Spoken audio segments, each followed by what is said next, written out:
الحمد لله والصلاة والسلام على رسول الله اللهم صل على محمد وعلى آل محمد كما صليت على إبراهيم وعلى آل إبراهيم إنك حميد مجيد اللهم بارك على محمد وعلى آل محمد كما باركت على إبراهيم وعلى آل إبراهيم إنك حميد مجيد أعوذ بالله السميع العليم من الشيطان الرجيم رب اشرح لي صدري ويسر لي أمري واحلل عقدة من لساني يفقهوا قولي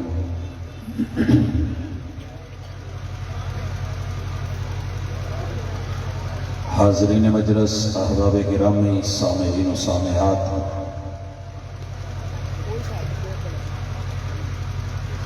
دعوت حق کانفرنس کے سٹیج سے آپ علماء کرام کے خطابات سنتے چلے آ رہے ہیں۔ ہماری دعوت حق کی دعوت ہے۔ یہ دعویٰ ہر کلمہ پڑھنے والے کا ہے۔ اللہ سے دعا ہے کہ میرا مالک پوری امت مسلمہ کو اپنے دعوے کے مطابق دلیل پہ چلنے، اپنانے، لینے اور دینے کی توفیق عطا فرمائے۔ اس کانفرنس کا مقصد قطعاً یہ نہیں ہے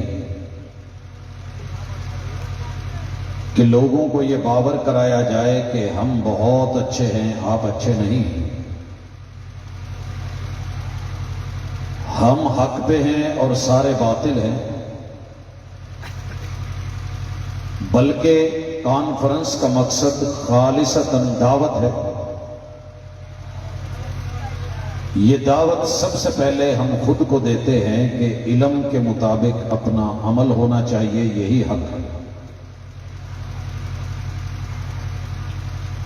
بھائیوں، ساری دنیا کسی نہ کسی شکل میں اس حق کو مانتی ہے کہ اللہ کی ذات برحق ہے، اور اللہ کے ناموں میں سے ایک نام بھی الحق ہے۔ جب وہ الحق ہے تو وہ جو بھی دے دے لینا پڑے گا اور وہ حق ہوگا۔